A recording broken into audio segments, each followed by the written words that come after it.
When my daughter whispered into her phone that I was too much of a burden, she didn't know I was standing right behind her.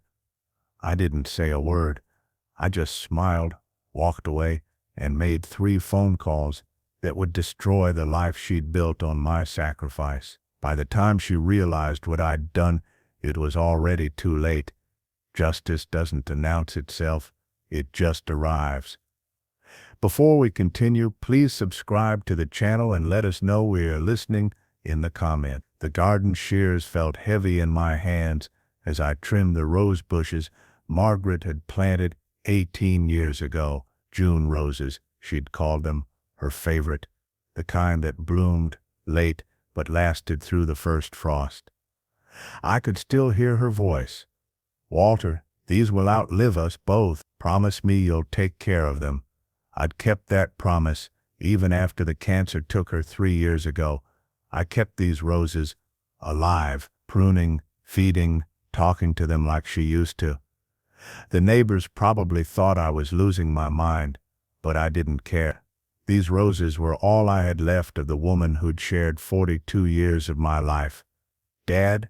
I turned to see my daughter standing at the patio door, her phone pressed against her ear, one manicured finger raised in that universal gesture of "give me a minute." Amanda looked polished as always, her blonde hair perfectly styled, her designer pantsuit probably costing more than my monthly pension. She'd driven up from Seattle for what she called a wellness check, though I knew better. This was the 3rd visit in 2 months. I waved and went back to my roses, but something in her posture made me pause. The way she'd turned her back to me, the way her voice had dropped to that urgent whisper people use when they don't want to be overheard. I set down the shears and moved closer to the house, staying behind the thick hedge of lavender that separated the patio from the side yard. Margaret had planted that too, for privacy from the neighbors. Now it was hiding me from my own daughter. "Can't keep doing this, Steve." Amanda's voice carried through the screen door. "He nearly flooded the basement last week because he forgot he'd left the faucet running." My chest tightened. That had been an accident. One accident in 3 years. Stephen's voice was tinny through her phone speaker, but I could make out his words. "Your father's 76, Amanda. Maybe it's time we faced reality here." I know. Amanda sighed, the sound heavy with frustration. "But he's so stubborn about every time I bring up Evergreen Estates, he changes the subject." Evergreen Estates, the nursing home on the north side of Portland. Amanda had left their brochure on my kitchen counter 2 weeks ago, casually, like it was just information, like it wasn't a death sentence. "Look," Stephen continued, "we've been patient, but we need to think practically. The house alone is worth at least $1.2 million in this market. Waterfront property in Bellingham, that's gold, and with his pension plus the sale, we could finally buy the Lake Washington house." Amanda's voice brightened with something that made my blood run cold. "Excitement. The one with the dock and the view of the mountains." "Exactly. We could put him somewhere nice, not too expensive, and use the rest for our investment. He'd be taken care of, and we'd finally have the lifestyle we've been working toward." I gripped the lavender bush so hard the stems cut into my palm. The sharp, clean scent of crushed flowers filled my nose as my daughter continued destroying my world. "I just need to convince him it's for his own good," Amanda said. "Dr. Patterson said he'd write a letter of recommendation for the placement if I need it. Says at Dad's age, memory issues are only going to get worse." "What memory issues? Your dad seems sharp as ever to me." "Well, I might have exaggerated a few things. The faucet incident, and I told Dr. Patterson that Dad's been forgetting to take his medications." "Has he?"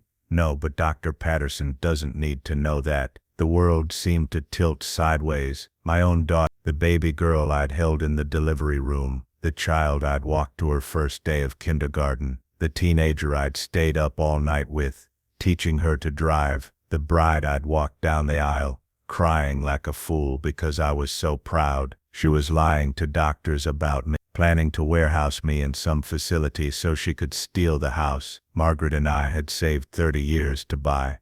"I should go," Amanda said. "He's outside gardening, probably talking to those roses again." God, Stephen, sometimes I wonder if he's already too far gone. The patio door slid open. I stayed frozen behind the lavender, watching through the purple-gray stalks as Amanda walked past, not even glancing in my direction. She was smiling now, her phone tucked away, her mask of concerned daughter firmly back in place. "Dad, where are you?" I waited until she'd gone back inside before I moved. My legs felt unsteady, like I'd aged a decade in 5 minutes. I looked down at my hands, 76 years old, weathered from a lifetime of work as a maritime engineer, but still steady, still capable of taking care of myself and my home, still capable of taking care of this problem. I didn't go back inside that evening. I stayed in the garden until the June sun finally set over Bellingham Bay, painting the water the color of Margaret's roses. My mind worked through the conversation I'd overheard, analyzing it the way I used to analyze structural problems on the cargo ships I'd designed. The problem? My daughter wanted to put me in a nursing home against my will. The motive? My house, worth $1.2 million. Plus my pension, plus whatever savings I had left. The method? Lies to my doctor. Manipulation. Playing the concerned daughter while planning grand theft. The solution? I didn't know yet, but I would. When I finally went inside, Amanda was sitting at my kitchen table with a glass of wine, her laptop open to what looked like real estate listings. "There you are!" She closed the laptop quickly, but not before I caught a glimpse of waterfront properties on Lake Washington. I was getting worried. "You've been out there for hours." The roses needed attention. I went to the sink and washed my hands, watching her reflection in the window. She looked so much like Margaret, it hurt. Same blonde hair, same blue eyes, same smile that could light up a room. But Margaret would never have done this. Margaret would be ashamed. "Dad, we need to talk." Amanda gestured to the chair across from her. "I've been thinking about your future." "My future." I dried my hands slowly, buying time to control my voice. "What about it? You're not getting any younger, and this house is too much for you to manage alone. The yard, the maintenance, the stairs. I managed just fine. Dad, you flooded the basement last week. I left a faucet running for 20 minutes. Hardly a flood. But what if it happens again? What if next time it's the stove, or you fall down those stairs?" Her voice had taken on that practiced concern I now recognized as pure calculation. "I've been looking at some wonderful senior community, places where you'd have friends, activities, people checking on you." "You mean Evergreen Estates?" I sat down across from her, folding my hands on the table. "The brochure you left here. It's just one option. A really nice facility, actually. Beautiful grounds, excellent care.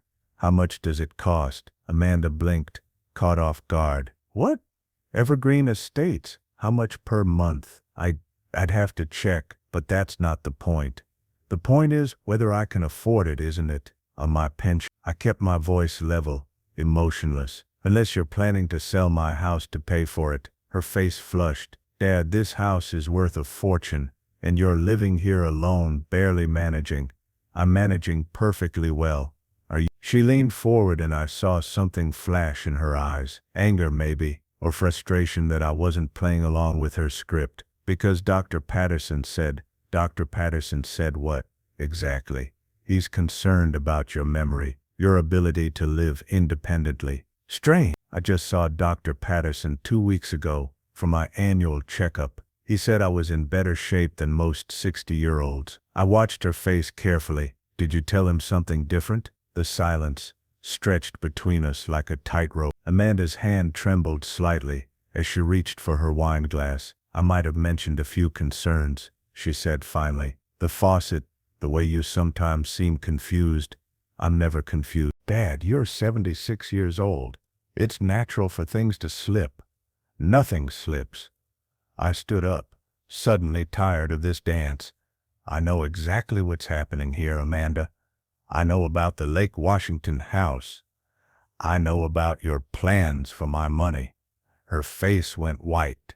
Your phone call this afternoon. I heard every word. She opened her mouth, closed it, opened it again. For the first time in years, my daughter was speechless. If this story reminded you of the injustices you've seen, follow the channel and turn on notifications, because wherever justice is delayed, a new revenge story begins. I think you should leave now, I said quietly. Drive back to Seattle. Go look at your dream house. But understand something. You'll never see a penny of my money, not while I'm alive. Maybe not even after I'm dead. Dad, you don't understand. I understand perfectly. You're planning to steal my home and warehouse me in a facility so you and Stephen can live your best life on my sacrifice. My voice shook now, all the rage and hurt pouring out. Your mother and I worked our entire lives to buy this house. She died in the bedroom upstairs, holding my hand in the home we built together. And you want to sell it for a dock and a mountain view. Amanda's eyes filled with tears. It's not like that. Get out.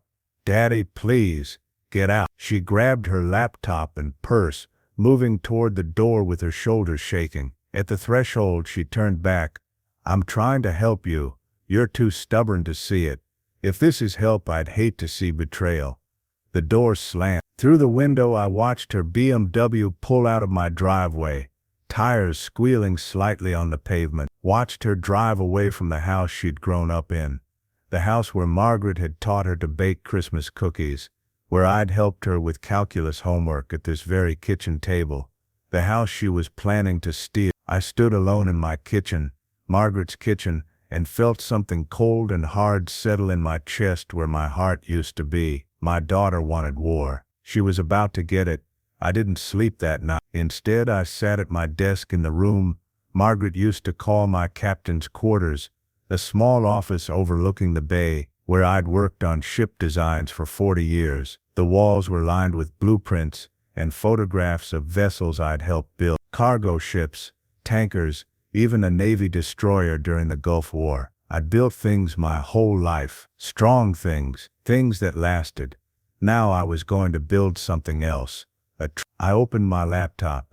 Yes, I had a laptop, despite what Amanda seemed to think about old men and technology, and began researching elder law attorneys, estate planning, power of attorney, all the weapons my daughter might try to use against me, and all the defenses I could build. By 3 a.m., I'd filled a legal pad with notes. By 5 a.m., I had a plan.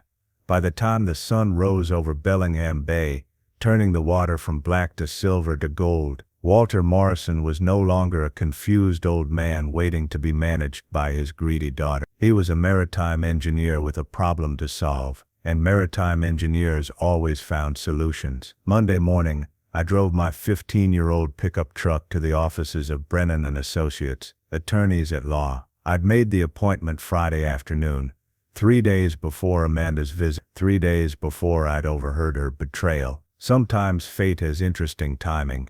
The receptionist, a young woman named Kelly with kind eyes, offered me coffee and a seat by the window. I accepted both, watching the Monday morning traffic on Cornwall Avenue while I waited. Mr. Morris, a woman in her early 50s, emerged from the inner office, extending her hand. I'm Linda Brennan. Please come in.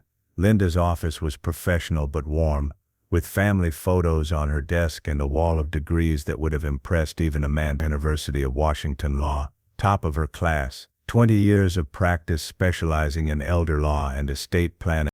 I appreciate you seeing me on short notice, I said, settling into the chair across from her desk. Not at all. You mentioned on the phone that you had concerns about family members trying to gain control of your assets. My daughter wants to put me in a nursing home so she can sell my house. The words came out flat, factual. I overheard her planning it with her husband. They want to use my money to buy a house on Lake Washington.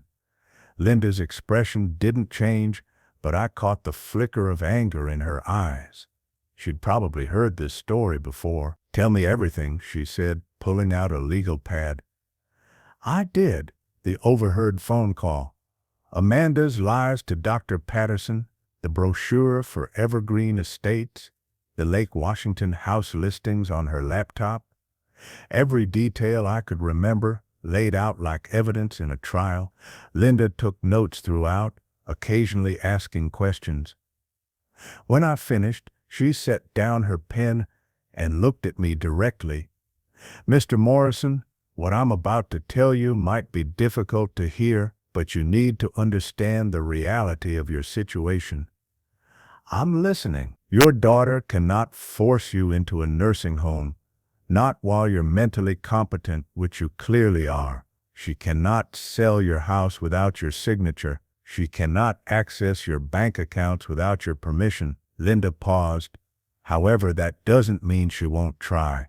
"How?" "The most common method is getting a doctor to declare you mentally incompetent. Then she files for guardianship, claiming you're unable to make your own decisions. If a judge agrees, she gains legal control over your person and your property." The cold thing in my chest grew larger. "She's already started lying to my doctor, which is why we need to act fast." Linda pulled out a folder. "I'm going to recommend several steps. First, a comprehensive mental competency evaluation from a geriatric psychiatrist. Dr. Sarah Chen here in Bellingham is excellent. That evaluation will prove you're of sound mind." "What else?" "Second, we revise your will and create a living trust. Transfer your major assets, the house, your investments, into the trust. That makes them much harder for anyone to challenge or access." I leaned forward. "Keep going." "Third, and this is crucial, you execute a durable power of attorney appointing someone you trust, not your daughter, someone who will actually protect your interests if you do become incapacitated." "I don't have anyone like that. Margaret's parents were dead. My brother lived in Alaska and was barely more functional than a houseplant. My few close friends were all in their 70s too." "Then we'll arrange for a professional fiduciary, someone who works for you, not your family." Linda made a note. "Finally, I'd recommend moving your assets to a new bank account, one your daughter doesn't know about. You think she'd steal from me directly?" "Mr. Morrison, she's already planning to steal your house. Direct theft from a bank account is much easier." The truth of it settled over me like a fog. My own daughter, the child I'd sacrificed everything for. "How much will all this cost?" I asked. "My retainer is $3,000. The full estate planning package, including the trust and competency evaluation, will run about $12,000 total." Linda softened her voice. "I know that's a lot. It's nothing compared to losing a $1.2 million house." I pulled out my checkbook. Yes, I still used checks, and began writing. "When can we start?" Linda smiled. "How about right now?" We spent the next 3 hours going through my financial situation in excruciating detail. The house, mortgage-free, my pension from the maritime engineering firm. Fourth, my savings account at Washington Federal. $340,000, everything Margaret and I hadn't spent on Amanda's education, wedding, and various emergencies over the years. My investment portfolio, managed by a financial advisor in Seattle, worth approximately total assets, roughly $2.1 million. "Your daughter doesn't know about all of this," Linda observed. "She knows about the house and the pension. The rest is none of her business." "Well, we're going to make sure it stays that way." Linda began drafting documents on her computer. "I'm creating a revocable living trust. You'll be the trustee, maintaining full control. But if anything happens to you, the trust automatically transfers control to the professional fiduciary we select." "And Amanda?" "Amanda will be listed as a beneficiary, but only after your death and only under specific conditions." Linda looked up. "If you want to be creative with those conditions, now's the time." I thought about Margaret's roses, about the house we'd built together, about 42 years of marriage and sacrifice and love, about my daughter calling me a burden while planning to steal my life. "Make her inheritance conditional on one thing," I said. "She has to publicly apologize for what she tried to do, in writing." notarized, explaining exactly how she planned to defraud her own father. Linda raised an eyebrow. That's creative. That's justice. Consider it done. By the time I left Linda's office at 4 p.m., I'd signed more documents than I'd signed in my entire life. Power of attorney, trust documents, new will, advanced healthcare directive. Every piece of legal armor I needed to protect myself from my own child. One more thing, Linda said as I reached the door. Don't tell your daughter about any of this. Not yet. Let her think she's still in control. Why? Because people make mistakes when they think they're winning, and we want to catch every mistake she makes. I drove home slowly, taking the scenic route along Chuckanut Drive. The June evening was perfect.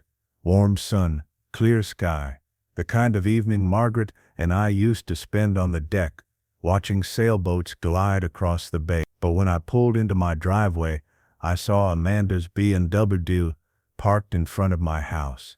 She was back, and this time she'd brought reinforcements. Stephen stood on my front porch, hands in his pockets, looking like a man who'd rather be anywhere else. He was tall, soft around the middle, with the kind of weak chin that made you question a man's backbone. Amanda had married him 12 years ago, and I'd had doubts from day one. Looking at him now, those doubts felt justified. Walter, he extended his hand as I approached. Thanks for letting us come by. I didn't let you do anything. This is my house. I ignored his hand and unlocked my door. Where's Amanda? Inside. We have a key from when we house sat last year. Of course they did. I'd given them a spare key when Margaret and I went to Alaska for our last anniversary. 14 months ago, before the cancer came back, before Margaret died, before my daughter decided I was disposable, I found Amanda in my living room, sitting on Margaret's favorite chair like she owned it. Her eyes were red from crying or anger. I couldn't tell. Dad, we need to talk about yesterday. There's nothing to talk about. I set my briefcase by the door, suddenly conscious of the legal documents inside. Documents that would destroy her plans if she knew about them. Please just hear us out. Stephen closed the door behind him, and I noticed he positioned himself between me and the exit, a subtle intimidation tactic. Amanda was trying to help you. She went about it the wrong way, but her intentions were good. The road to hell is paved with good intentions. Dad, I'm sorry. Amanda stood, and I saw the tears were real. I should have talked to you directly instead of going behind your back. I was wrong. The apology sounded rehearsed, probably Stephen's idea. What do you want, Amanda? She glanced at Stephen, who gave her an encouraging nod. I want to help you make a plan for your future. You're not getting any younger, and we need to be realistic about what happens if you get sick or injured. Mom's death showed us how quickly things can change. Don't you dare use your mother's death to manipulate me. I'm not manipulating. She stopped, took a breath. Look, I talked to Dr. Patterson today. He agrees that given your age and living situation, we should start making arrangements. Arrangements for what? For care, for the house, for everything. Amanda pulled out her phone and showed me the screen. I've already scheduled a tour of Evergreen Estates for Wednesday.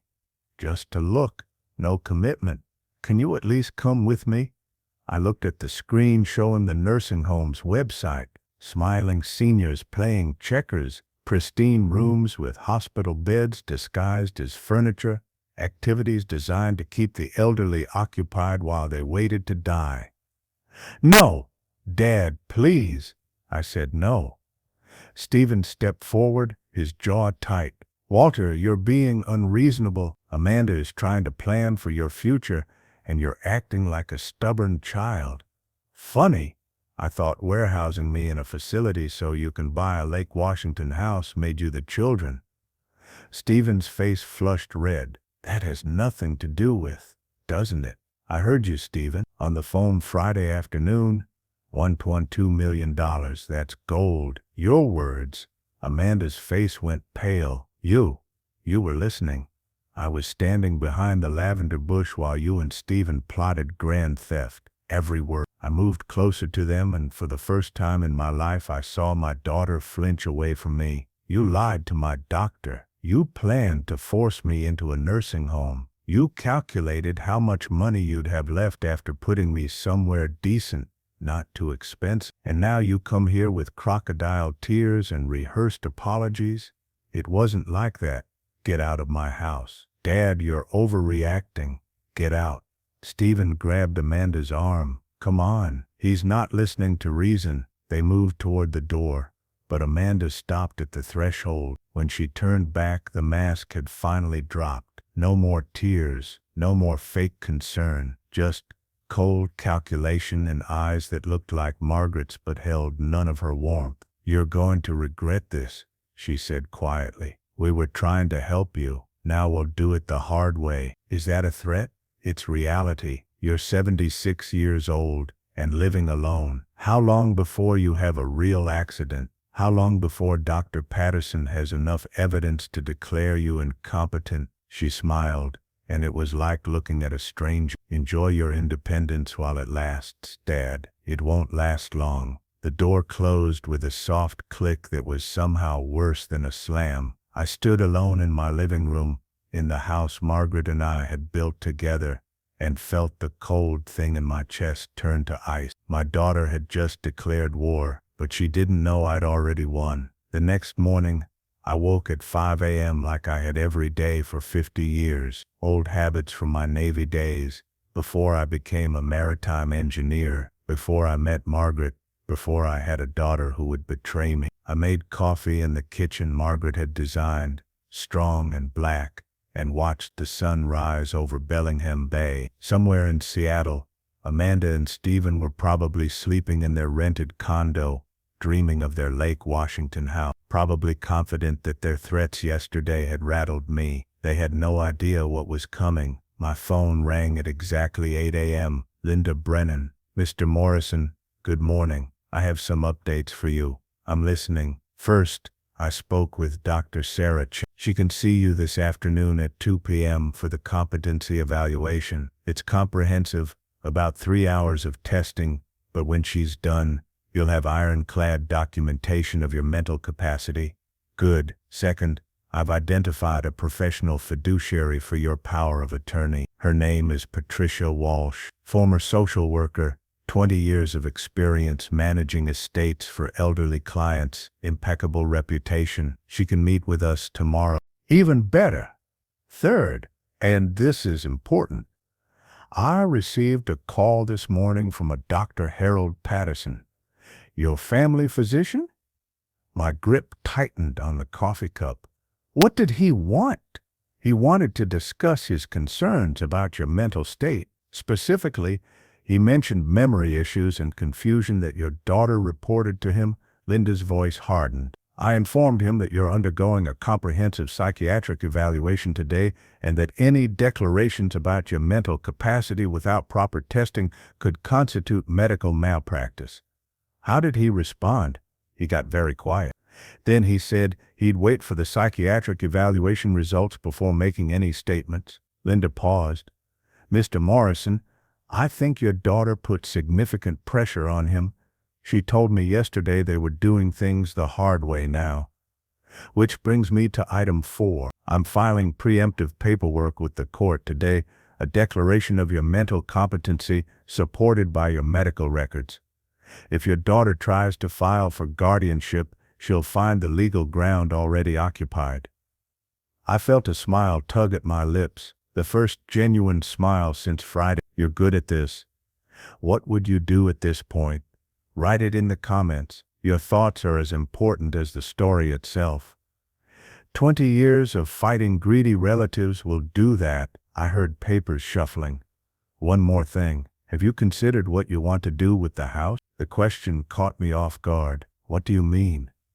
Your daughter is fixated on that property. Even if we block the guardianship attempt, she'll keep circling back to it. The house is your biggest asset and your biggest vulnerability. I looked around my kitchen. Margaret's kitchen, the granite countertops we'd saved 3 years to afford. the custom cabinets I'd installed myself, the window over the sink where she'd stand and watch the bay while doing dishes, humming songs from the 70s. I'm not selling my house.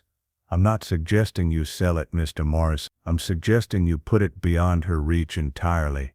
How? Transfer it into your living trust today. Make it legally untouchable. Your daughter could have a court order signed by God himself, and she still couldn't force a sale. The idea settled over me like armor. Do it. I'll have the paperwork ready by this afternoon. Come by after your evaluation with Dr. Chen. After we hung up, I sat in Margaret's chair by the bay window and thought about the house. We bought it in 1994, a fixer-upper on the waterfront that everyone said was a money pit. Margaret had seen the potential immediately. The bones are good, Walter. We just need to give it love. We'd spent 2 years renovating. I'd done most of the work myself.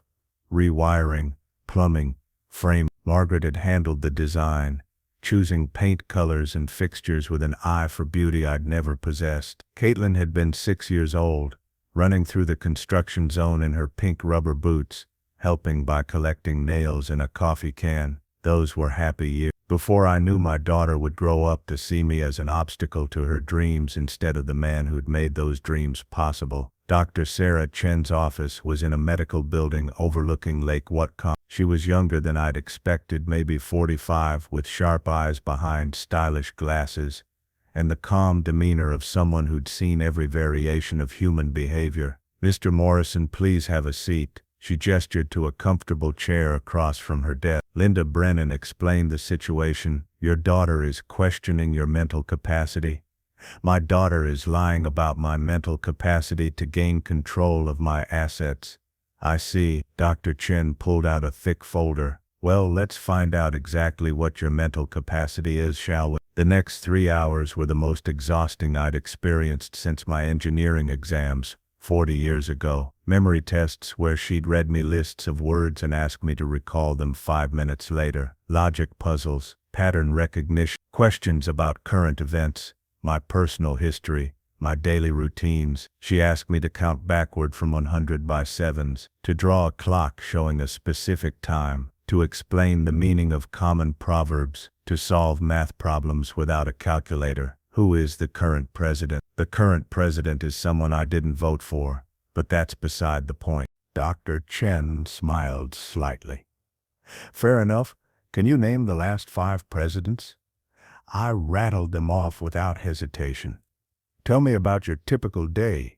I wake at 5 a.m., make coffee, check the news on my laptop. Yes, I use a laptop, contrary to what my daughter thinks. I take a 2-mile walk along the bay path, breakfast at 7:30. Then I usually work in my garden or on household projects. Lunch at noon. Afternoon is reading time. I'm currently working through a biography of Eisenhower. Dinner at evening is for correspondence, and sometimes video calls with my brother in Alaska. That's quite structured. Navy training never leaves you. Dr. Chen made notes throughout. When we finally finished, she sat back and studied me over her glasses. Mr. Morrison, I'm going to be blunt with you. Your cognitive function is exceptional for any age, let alone 76. Your memory is sharp. Your reasoning is clear. Your judgment appears sound. She set down her pen. In my professional opinion, you are absolutely capable of managing your own affairs. Can you put that in writing? I'll have a comprehensive report ready by tomorrow. It will state unequivocally that you show no signs of dementia, cognitive decline, or impaired judgment. She leaned forward. It will also note that any claims to the contrary are unsupported by evidence and potentially motivated by financial considerations. You don't pull punches, do you? Not when it comes to elder abuse, Mr. Morrison, and make no mistake, what your daughter is attempting is elder abuse. I drove directly from Dr. Chen's office to Linda Brennan's, arriving at 5:30 p.m. with the sunset painting the sky, the color of Margaret's roses. Linda was waiting with a stack of documents that would have impressed an Army logistics officer. Chen already emailed me her preliminary findings, Linda said, sliding a paper across her desk. Mr. Morrison, this evaluation is gold. Listen to this. Patient demonstrates cognitive function in the 95th percentile for his age group, memory intact, judgment sound, no evidence of impairment whatsoever. Claims of mental incompetence are without medical foundation. She doesn't mince words.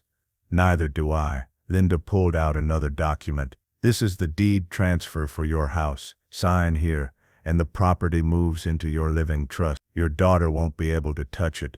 I signed with steady hands, each signature another nail in Amanda's coffin of greed. What about my bank accounts? I've drafted letters to Washington Federal and your investment firm. We're moving everything to Coastal Community Bank under the trust's name. New account numbers, new access codes. Your daughter won't even know they exist.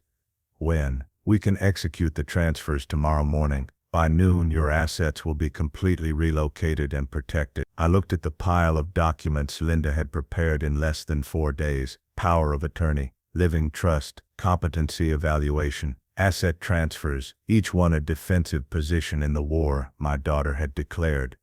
There's one more thing, Linda said carefully. Have you thought about what happens next? Your daughter will realize eventually that her plans have been blocked. How do you think she'll react?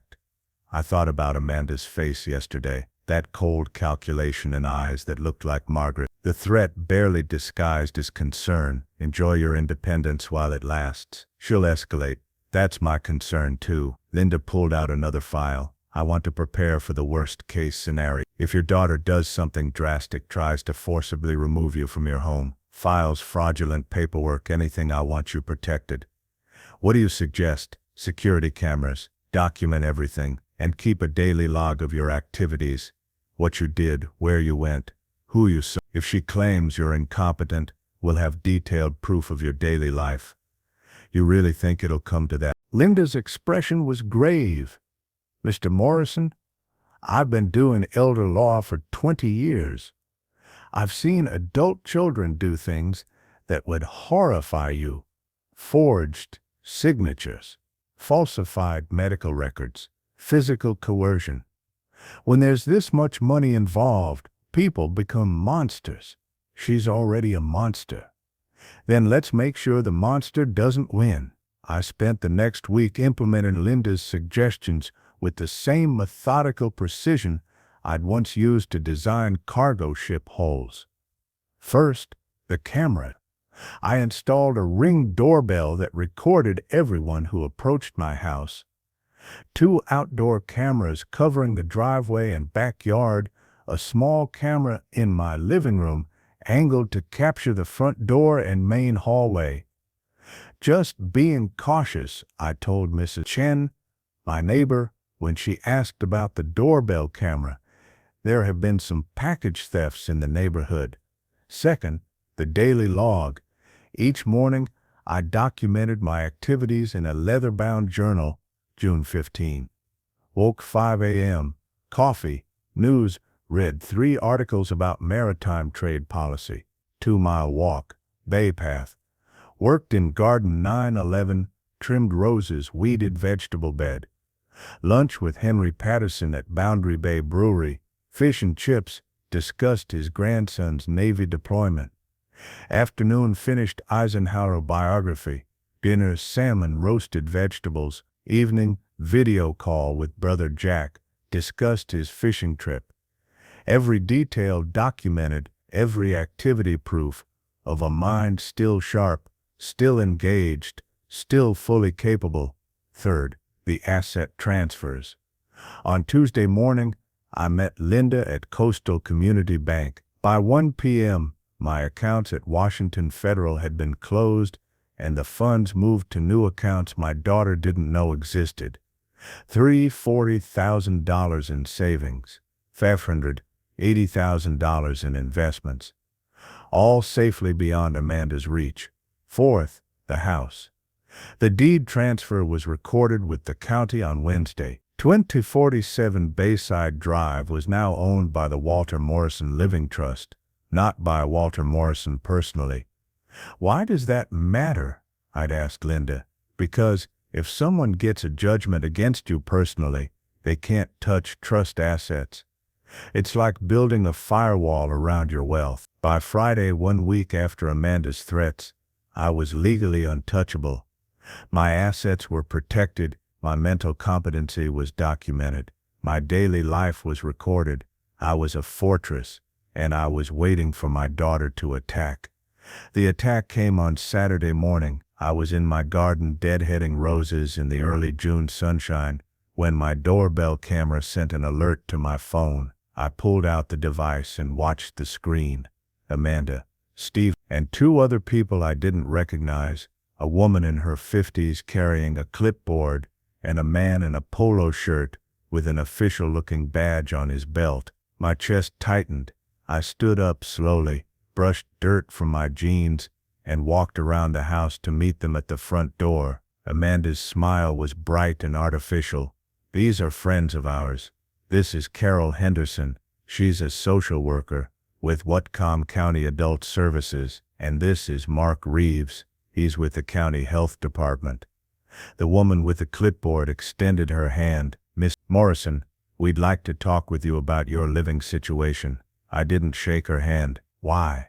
We received a concerned report from your daughter about your welfare. She's worried you might be having difficulty managing on your own. I'm managing just fine. That's wonderful to hear. Carol's voice had that practiced, soothing tone I'd learned to recognize as manipulation. But since we're here, would you mind if we came inside to take a look around, just to confirm everything's okay?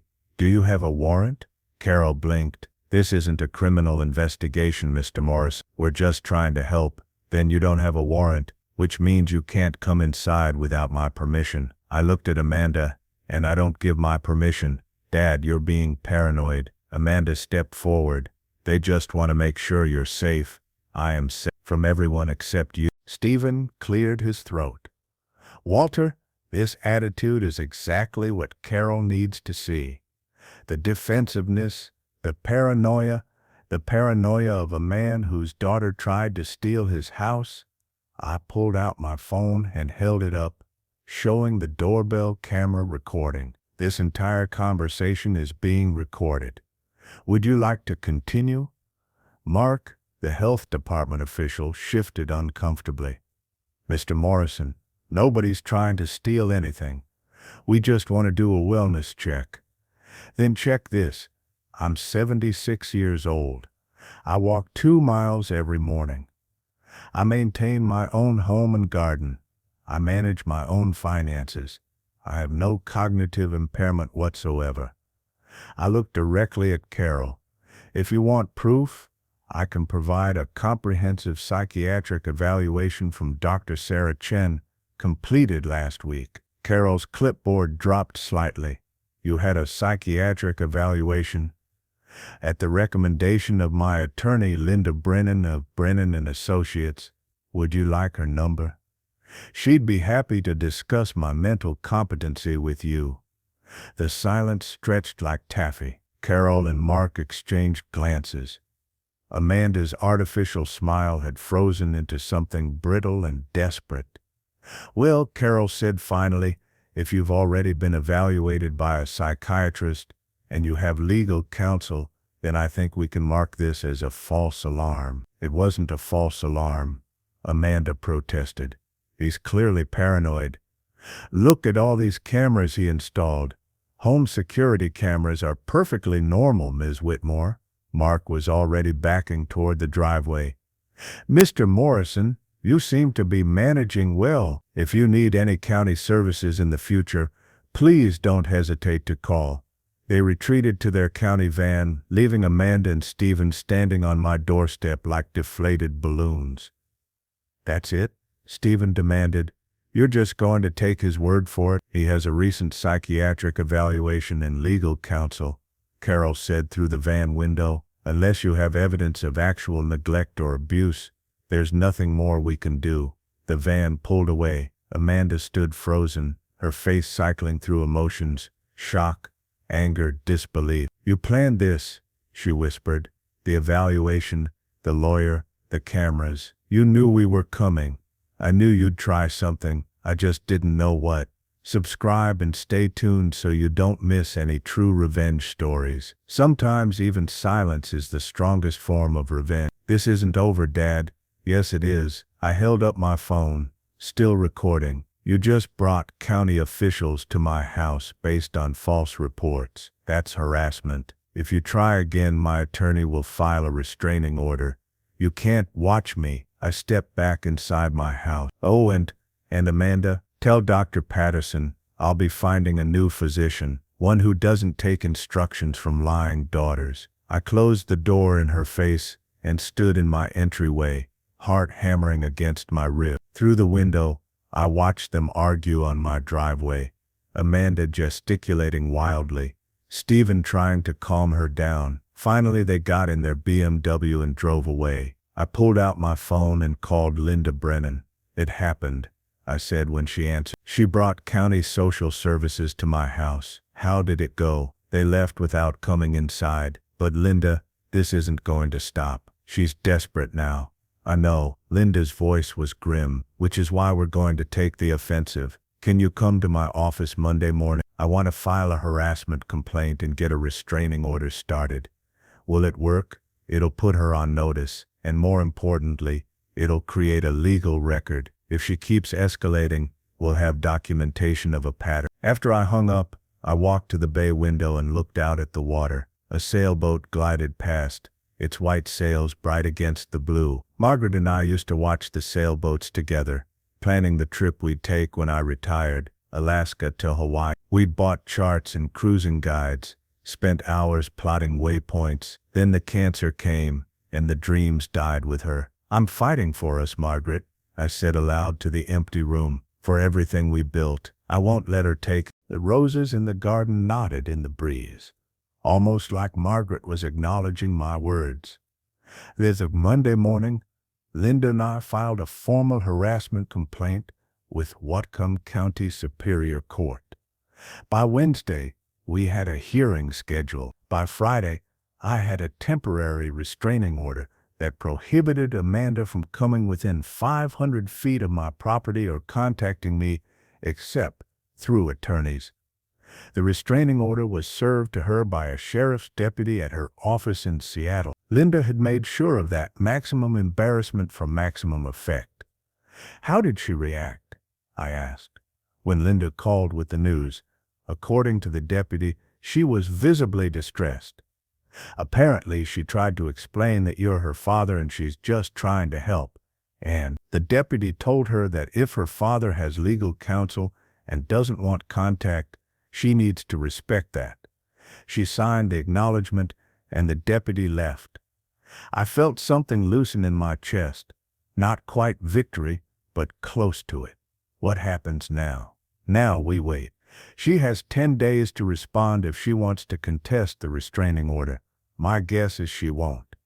It would require her to explain to a judge why she brought county officials to your house based on false reports. So it's over. The legal battle might be over. But Miss Morrison, I want you to be prepared for something. Linda's voice softened. The emotional battle is just beginning. Amanda is your daughter. No matter what she's done, there's going to be grief, loss, the death of a relationship. I looked at Margaret's photo on my desk. The relationship died when she called me a burden. Maybe, but you're still human. It's okay to grieve what you've lost. After we hung up, I sat alone in my captain's quarters and thought about Linda's words. Was I grieving? I didn't feel sad. I felt relieved, like I'd been carrying a weight for years and finally set it down. The weight of trying to please a daughter who would never be pleased. The weight of sacrificing my own needs to meet hers. The weight of loving someone who saw me as nothing more than a bank account with a heart. Maybe grief would come later. Or maybe this hollow feeling in my chest was all I'd get. 3 weeks after the restraining order, I received a certified letter. Not from Amanda. She was legally barred from contacting me, from her attorney. Dear Miss Morrison, our client Amanda Whitmore wishes to inform you that she will no longer be seeking guardianship or any other legal control over your person or property. She acknowledges that you are capable of managing your own affairs. However, she asks that you consider the emotional toll your actions have taken on your relationship. She remains your daughter in hopes that someday you might find it in your heart to forgive her mistakes and rebuild your family connection. She has enclosed a letter for your consideration. The second envelope was smaller, Amanda's handwriting on the outside. I held it for a long moment, feeling the weight of whatever words she'd written. Part of me wanted to throw it away unread. Part of me needed to know what she'd say now that she'd lost. I opened it. Dear Dad, I'm writing this because my lawyer says I can't call you, and honestly, I don't know if I could handle hearing your voice right now anyway. I've spent the last 3 weeks trying to understand how we got here, how I went from being your daughter to being someone you had to protect yourself from, and the truth is, I still don't fully understand it. I told myself I was trying to help you, that you were getting older and needed someone to make hard decisions, that selling the house and moving you to a care facility was for your own good. But you were right. I was lying, maybe not to you. I think I actually believed my own story, but definitely to myself. The truth is, I saw the house as my inheritance. Stephen and I have been struggling financially for years. His job loss, my salary barely covering our expenses, the pressure to maintain appearances in front of our friends. We saw your house as our way out, our solution. And somewhere in that calculation, I stopped seeing you as my father and started seeing you as an obstacle to the life I thought I deserved. I'm not asking for forgiveness. I don't deserve it. What I did was cruel and selfish and wrong, but I want you to know that losing you these past few weeks has been worse than any financial struggle. I keep remembering things, learning to ride a bike in your driveway, you teaching me long division at the kitchen table, walking me down the aisle at my wedding. You were always there, Dad, for everything. And when you needed me to be there for you, I tried to put you in a nursing home. I don't know how to fix this. I don't know if it can be fixed. But I'm sorry. I'm so sorry. Amanda, I read the letter 3 times, looking for the catch, the manipulation, the hidden agenda, but it sounded genuine. The daughter I remembered before greed twisted her into someone I didn't recognize was somewhere in those words. I sat at my desk with the letter in my hands and finally felt what Linda had warned me about, grief, not for what was, but for what could never be again. Because even if Amanda was truly sorry, even if her regret was real, trust once broken doesn't heal. The knowledge that my own daughter had been willing to steal my life, that knowledge would sit between us forever like broken glass. I pulled out my journal and made a single entry, received letter from Amanda. She apologized, says she's sorry for everything. Maybe she is. Maybe she's just sorry she got caught. Either way, the damage is done. Some bridges once burned can never be rebuilt. Margaret would tell me to forgive her, but Margaret never saw what our daughter became.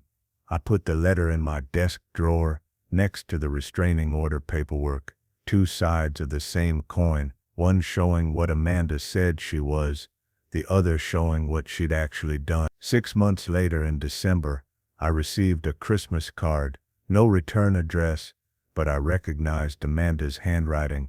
Inside was a photo of her and Stephen in front of a small house, not the Lake Washington mansion, just a modest ranch-style home somewhere suburban and ordinary. The caption read, "Our new home, bought with our own money, starting fresh." That was all. No message begging forgiveness, no manipulation, just a simple statement.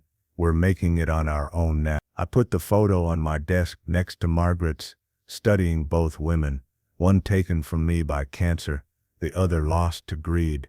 I did the right thing, I said to Margaret's photo. Didn't I? Her smile seemed to say yes, but also something else. Something about mercy, about second chances, about the complexity of love and forgiveness. I picked up my phone and typed a text to Linda Brennan. Can a restraining order be dropped if both parties agree? Her response came quickly. Yes. Why?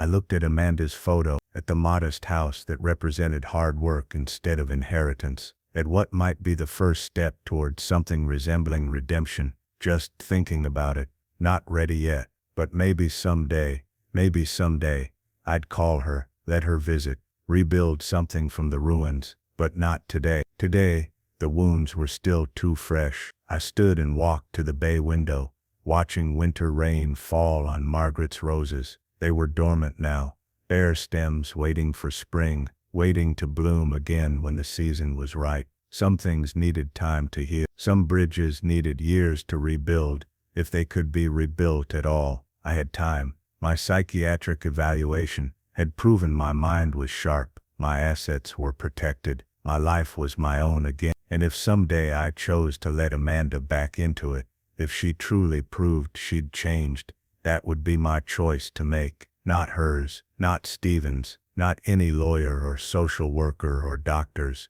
mine. The rain fell harder, drumming on the roof. Margaret and I had replaced together, the same roof that now sheltered a man who'd learned that sometimes love means saying no, sometimes it means protecting yourself, even from your own children. Sometimes it means standing alone in your castle, watching roses sleep through winter, and knowing you did the right thing. Even if it hurt, even if it always would. I was in the garden, pruning dead wood and watching new growth emerge, when a car pulled into my driveway, a silver Honda I didn't recognize. The driver was Amanda, but different. Her hair was simpler, her clothes less polished. She looked tired, but genuine in a way I hadn't seen in years. She got out slowly, staying by her car, respecting the boundary even though the restraining order had been lifted 3 weeks ago. "Hi, Dad." "Amanda, I know I'm not supposed to be here without calling first. Linda told me the rules." She twisted her hands together. "But I was in Bellingham visiting a friend, and I wanted to see the roses, see if they were blooming." I looked at her, really looked at her. She'd lost weight. She looked older, harder around the edges, but something in her eyes reminded me of the little girl who used to help me in this garden. "They're just starting," I said finally. "The June roses won't bloom for another month. I remember, Mom always waited for them." Amanda took a tentative step forward. Could I just see them?" "I won't come inside. I'll stay in the garden." I should have said no, should have protected my boundaries, my peace, my hard-won independence. But I looked at the roses Margaret had planted, at the garden we designed together, and I heard Margaret's voice. "These will outlive us both, Walter. Promise me you'll take care of them." 5 minutes, I said. Amanda walked to the rosebed like someone approaching a shrine. She knelt by the bushes, touching the new leaves with gentle fingers. "They look good, Dad. You've taken good care of them. I promised your mother." She stood, brushing dirt from her knees. "I wanted you to know something. Stephen and I are in counseling, not just marriage counseling. We're both seeing therapists about why we thought it was okay to treat you that way. And we were drowning, financially, emotionally. We'd built this life we couldn't afford, and didn't even want. We saw your house as a life raft instead of seeing you as a person." She wiped her eyes. "My therapist says I commodified you, turned you into a resource instead of remembering you were my father. Your therapist is right. I'm not asking you to forgive me. I just wanted you to know I'm trying to understand what I did, and trying to be better." We stood in the garden together, not quite father and daughter anymore, but not quite strangers either. Something in between, something wounded but possibly healing. "The roses will bloom in June," I said finally. "If you want to see them, you can come back then." Amanda's face transformed, not quite a smile but close. "Really? One visit. We'll have tea, look at the roses. That's all I'm offering." "That's more than I deserve." "Yes," I agreed. "It is." She got back in her Honda and drove away. I stood in the garden, watching her disappear down Bayside Drive. "I'm trying, Margaret," I said to the roses. "I'm trying to be like you, kind even when it hurts, forgiving even when it's hard." The roses swayed in the March wind, their new leaves catching the afternoon light, already growing, already healing, already preparing to bloom again. Maybe I could too. Thank you for watching. If this story showed you a different face of justice, like the video and share your thoughts in the comments. See you in the next revenge story.